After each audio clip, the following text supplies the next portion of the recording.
In this retelling of the beloved parable of the prodigal son, we will follow the journey of a young man, whom we have named Eli. His father, whom we have named Amos, is a wise and patient man. Though these are not the original biblical names, we have chosen them to bring the story to life while honoring the timeless lessons of grace, redemption, and forgiveness. Amos was a man who had given his life to the land and his family. The older son, Samuel, faithful and steady, content in his father's work. His heart was firmly planted at home, knowing his place and finding peace in his responsibilities. But the younger, his heart longed for distant lands, for the unknown, while his family's life was one of stability and peace. Eli yearned for something beyond these walls. Eli went to his father with a simple request, one that would change everything. Father, I want my share of the inheritance now. I'm leaving to find my own way. Amos's heart sank as he understood the weight of his son's request. But as a father, he knew he could not stand in the way of his son's journey. I have worked my whole life for this family. But if it is your desire to go, then my son, I will give you what you ask. And so, with a heavy heart, Amos prepared to give his son what he asked for. With his father's gift in hand, Eli stepped away, not knowing the cost of his choice. But the path he chose was now his own. Eli turned his back on all he knew, and with that, he stepped into the unknown. Amos stood in the quiet evening, watching his son vanish into the distance, his heart heavy with sorrow, but also with hope. By the way, if you find any of these videos interesting or enjoyable, please consider subscribing. These take a long time to make, and it really helps out. Eli entered the city, a place full of promises and endless possibilities. He forgot about his father's estate, replaced by the excitement of the unknown.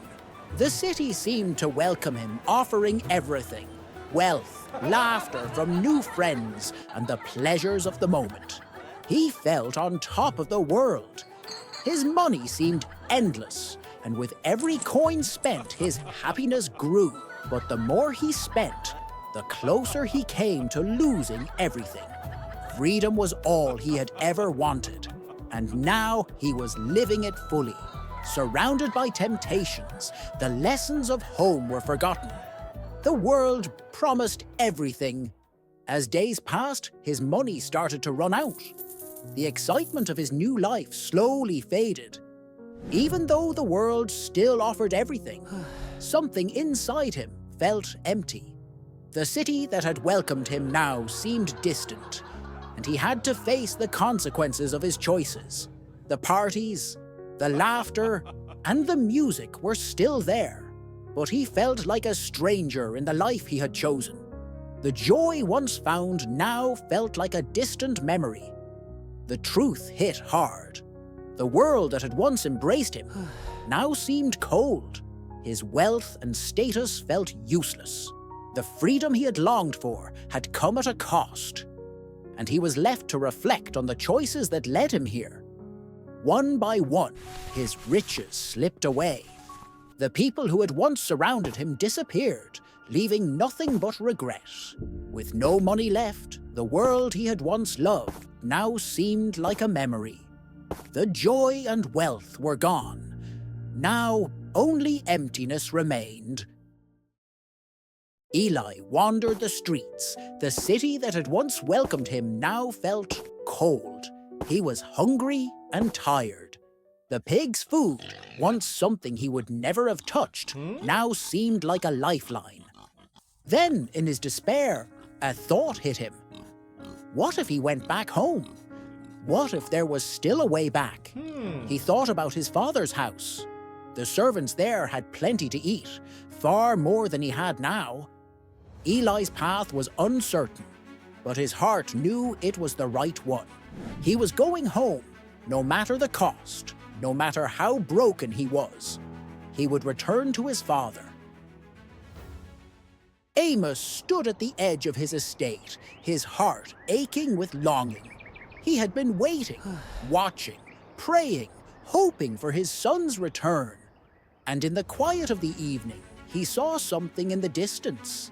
His heart raced. There on the horizon was Eli. A flood of emotions hit him: relief, joy, and overwhelming love. Without thinking, Amos ran. His legs moved faster than he could understand, driven by love that had never faded.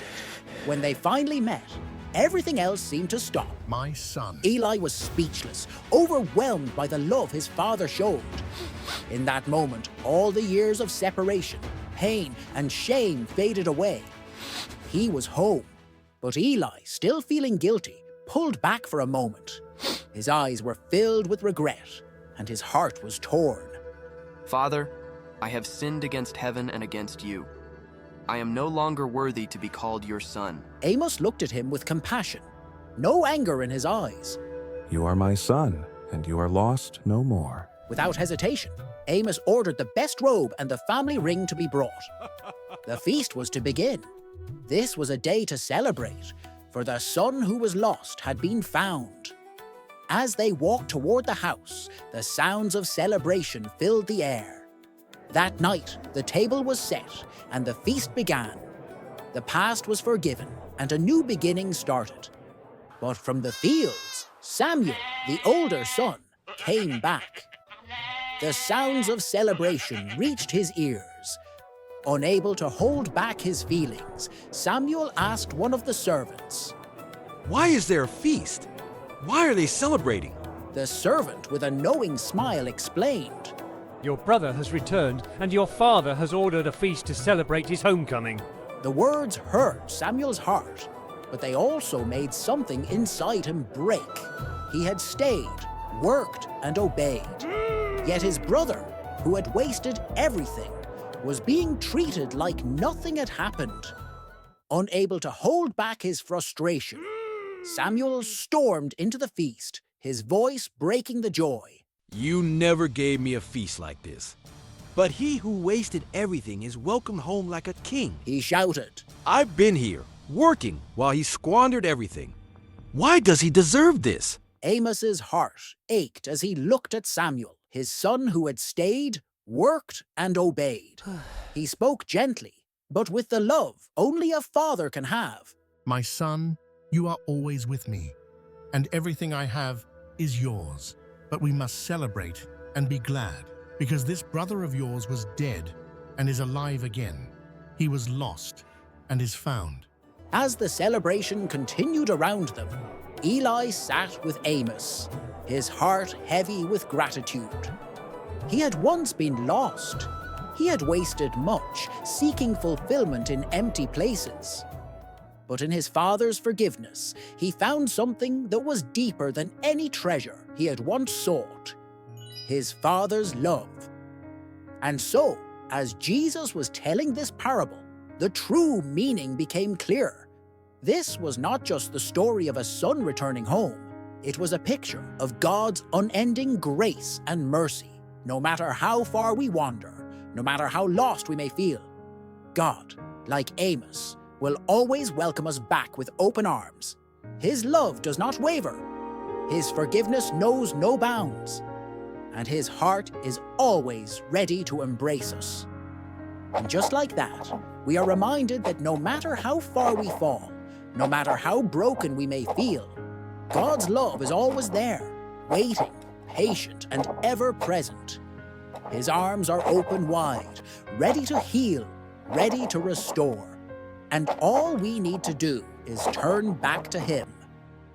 If you haven't subscribed yet, please don't forget to do so. It really helps us continue providing you with amazing videos like this.